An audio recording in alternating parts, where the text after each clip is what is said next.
Noticia en desarrollo en Noticias Caracol. 7:59 minutos. La decisión del Departamento de Prosperidad Social de eliminar el subsidio de renta joven en Colombia para el 2025 ha dejado muchas preocupaciones en cerca de 400.000 jóvenes que recibían estas transferencias. Juan David Ríos, ¿por qué se toma la decisión? Alejandra, esta decisión se tomó por recorte presupuestal. Según el Departamento de Prosperidad Social, no hay el suficiente dinero para poder mantener en el 2025 dos subsidios, Renta Joven y también Colombia Sin Hambre. Sin embargo, con Renta Joven miles de jóvenes han hablado y han mostrado esa preocupación que se tiene el día de hoy porque los van a dejar sin ese subsidio de cerca de 400.000 pesos. Por eso a esta hora nos conectamos con el director de Prosperidad Social, el doctor Gustavo Bolívar. Doctor, bienvenido aquí a Noticias Caracol y entremos en materia. ¿Qué va a pasar con estos jóvenes y esa renta joven, ese subsidio que estaban entregando en Prosperidad Social?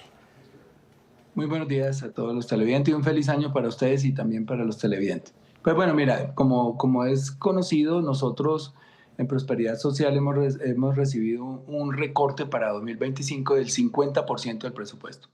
Entonces, nosotros tenemos que saber qué hacer con la mitad de la plata que teníamos para este año y es priorizar las personas más vulnerables, digámoslo así. Entonces, para nosotros, para el presidente de la República, las personas más vulnerables son los niños y los ancianos.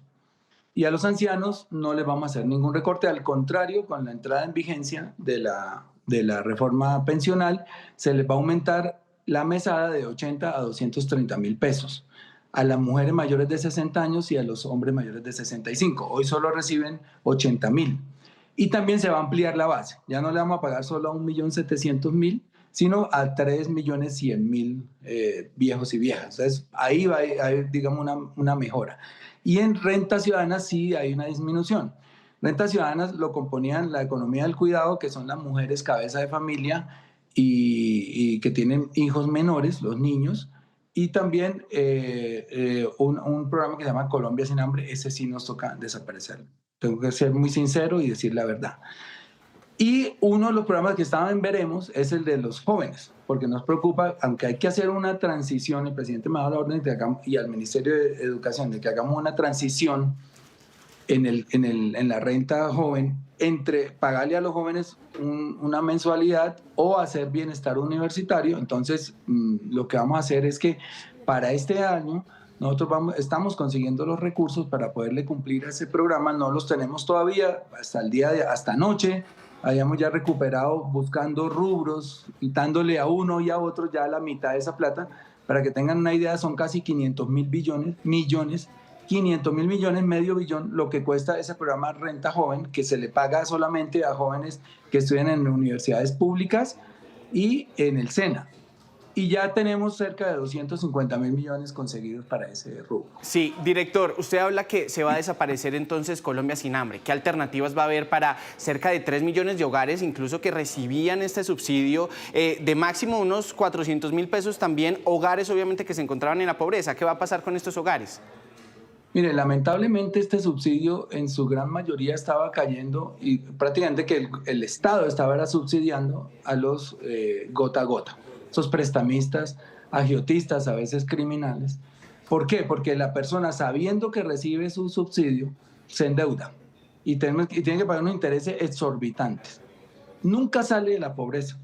La persona que recibe un subsidio chiquito nunca sale de la pobreza y al contrario, los mantenemos en pobreza perpetua porque se niegan a salir de Sisbén, que es lo más paupérrimo que hay en pobreza extrema, para no perder el subsidio. Muchas veces nosotros tenemos programas de mejoramientos de vivienda y le decíamos a la gente, vamos a ponerle el piso a su casa para que no camine y no duerma en la tierra. No podemos ponerle piso porque perdemos el subsidio. Entonces lo que estamos es condenando a la gente a la pobreza. Pero como usted dice, hay que hacer alternativas. Y la alternativa es que yo acabo de firmar un convenio con el Fondo Nacional de Garantías para que empecemos a hacerles préstamos para emprendimientos a las personas que se asocien. El presidente quiere apostarle a la economía solidaria y ya tenemos para este año, con esos 50.000 millones que le vamos a girar al Fondo Nacional de Garantías, la garantía del 90% para que los bancos nos hagan esos préstamos, entre ellos el Banco Agrario, que es Banco del Estado. ¿Y qué va a pasar? Vamos a colocar 400.000 millones entre la gente para sus emprendimientos, o sea que el camino único para superar la pobreza a partir de ahora en esos sectores que no son los vulnerables es trabajar, es generar su propio ingreso y nosotros lo vamos a facilitar. Ahora Prosperidad Social, con esa plata que va a hacer, lo que vamos a hacer nosotros es subsidiar la tasa de esos préstamos. Director, hay algo que me llama interés. mucho la atención, y es que la creación de estas cooperativas y estos préstamos era obviamente para tanto Colombia Sin Hambre como Renta Joven. Usted me está diciendo que ahora Renta Joven se está reestructurando y están pensando otra forma para poder mantener este subsidio, ¿no? Con los jóvenes en Colombia que están en las universidades públicas y también en el SENA. Sí, es que es muy complicado, aunque se puede, digamos que un joven que está estudiando alguna carrera, pues le dedique el tiempo a hacer una cooperativa y a trabajar. Nosotros entendemos eso.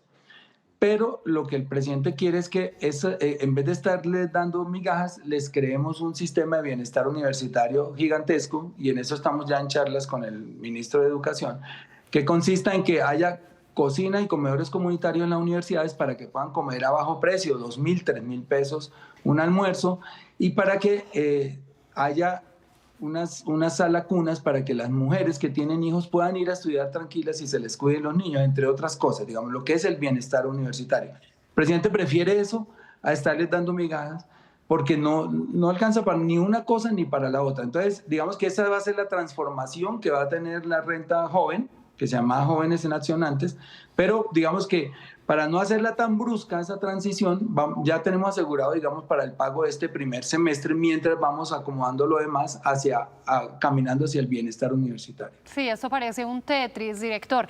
Por supuesto, todos estos anuncios y estas reestructuraciones se derivan de esa estrechez fiscal del Estado, pero que ya viene desde hace rato. Quisiera que nos explicara el porqué de si estas líneas de asistencia social son pilares básicos del gobierno del presidente Gustavo Petro.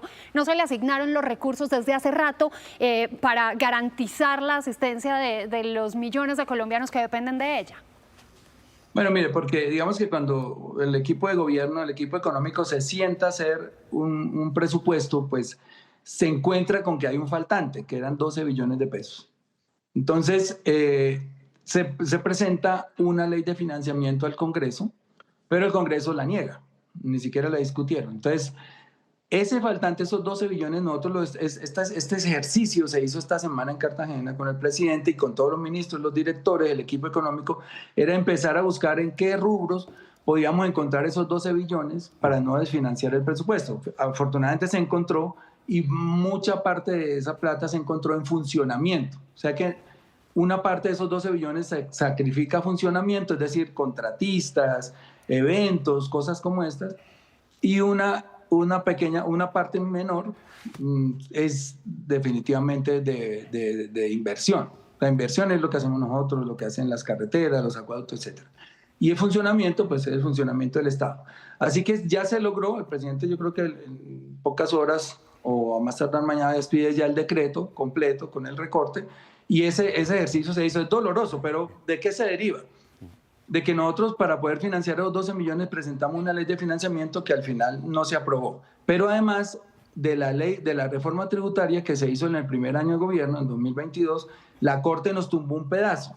Y nosotros habíamos presupuestado con ese pedazo, que era la no deducibilidad de las regalías del impuesto de renta del sector de hidrocarburos. Director, discúlpame. Entonces, todas estas cosas que se nos fueron cayendo, nos cayó en la Corte esto, se nos cayó en el Congreso la ley de financiamiento, además hay que pagar una deuda enorme que habían dejado del subsidio a la gasolina. Todo eso se nos fue juntando y pues es la estrechez y fiscal estamos de en la que esta usted habla. situación.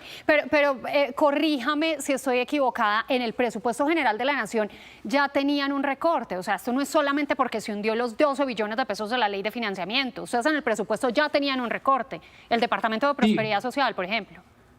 Sí, pero en mi caso, que para eso son las discusiones del Congreso, yo ya había hablado con varios congresistas de las comisiones tercera y cuarta para que me devolvieran un pedazo, porque eso se puede. Digamos, yo fui presidente de la comisión tercera del Senado. Entonces allá llega el presupuesto y empieza a discutirse. Entonces, con proposiciones, los congresistas empiezan digamos, reasignar esos recursos. Quitémosle aquí que tiene mucho, pongámosle acá que tiene más, quitémosle a este que no ha cumplido con la ejecución correctamente y pongámosle a este que sí está ejecutando. Todos esos juegos se dan dentro del Congreso, pero resulta que en el Congreso ni se aprobó el presupuesto, nunca había pasado, pero a Petro le pasó, ni se aprobó la ley de financiamiento, que nunca había pasado, pero también le pasó al presidente. Entonces nos van cercando, nos van quitando campo de acción económico, y por eso son las dificultades. Pero La buena noticia es que el presidente en su responsabilidad ha manejado la economía haciendo ajustes para no tener que sacrificar la deuda, que nos toca pagar el año entrante 112 billones de pesos en deuda, cuando antes se pagaban 50 o 60. Y esto es porque después de la pandemia, el presidente Duque hizo una deuda de corto plazo, la había podido hacer de largo plazo, pero la hizo de corto plazo para pagar justamente entre 2022 y 2026, y eso también nos ha quitado margen fiscal. O sea, esto es un juego muy difícil, pero el presidente lo que dice es: no dejamos de pagar deuda por nada del mundo, porque, digamos, esa es la tarjeta de crédito con la cual podemos sacar plata para pagar las deudas, o sea, para pagar la otra tarjeta. Así es el juego del Estado aquí hace muchos años. Sí, pues es el director de Prosperidad Social, Gustavo Bolívar. Muchísimas gracias. En conclusión, Colombia sin hambre entonces se desaparece y va a haber una transición para Renta Joven, otro subsidio que tiene este departamento. Director, muchísimas gracias por estar aquí en Noticias Caracol. A ustedes muy amable y un feliz año a todos y a todas.